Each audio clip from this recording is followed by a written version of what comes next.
Our story begins with four adventurers who meet at the tavern following a job for the Legacy Council.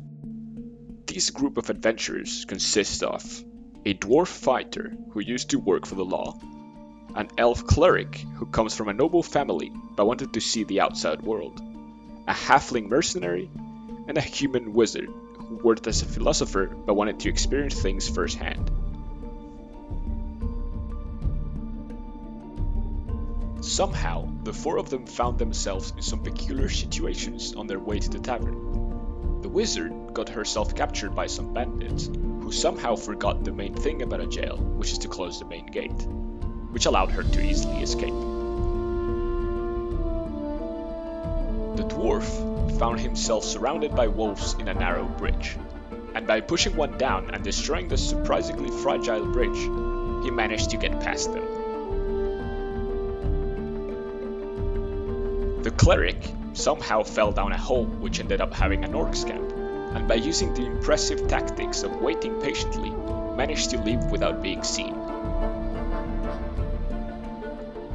The halfling, on the other hand, simply came back from reacquiring a family heirloom for a friend, without much trouble.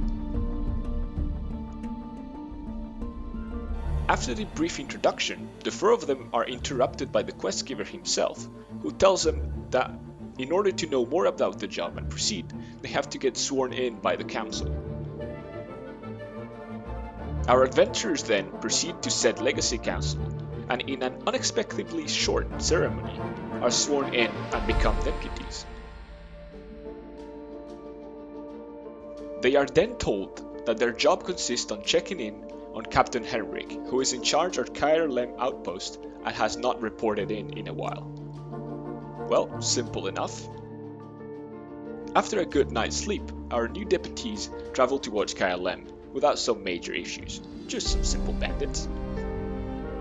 Once they are there, they are quickly distracted by a cave that ended up being populated by some pesky goblins, which they can make short work of.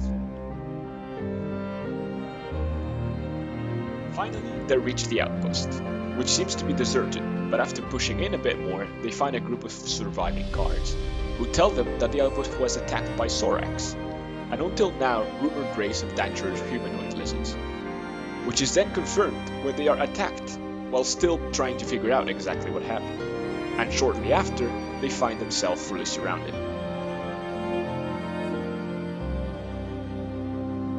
Our adventurers, now joined by two of the remaining survivors, are forced to escape through a secret passage, which they find is also populated by Sorax.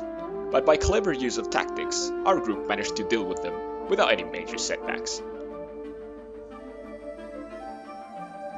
Finally, having escaped, they travel back to the city, where they report back to the council and explain the situation at the outpost. Yet, despite of our testimonies, the council does not believe in Sorax, and we are asked to go back and bring a proof in form of a Sorax head, even though we actually already possess a Sorax poisonous spine. Since we are to go back out, our group decides to pick up some extra job that they believe could be done simultaneously. The first of which makes them go back to the Goblin's cave to pick up proof of a potential Goblin language. The cave is newly populated by some goblins, joined by some ogres and some wolves. Nothing our group can handle. The second job makes us go back to the no longer secret passage, where we are welcomed by some spiders and again some Sorax.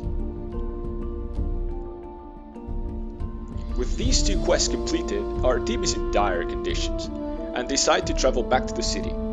And after turning back the quest and recovering their strength, they finally travel to the Sorax base that they were tasked to go in the first place. What adventures await for them then, we don't know, and we will have to wait to see.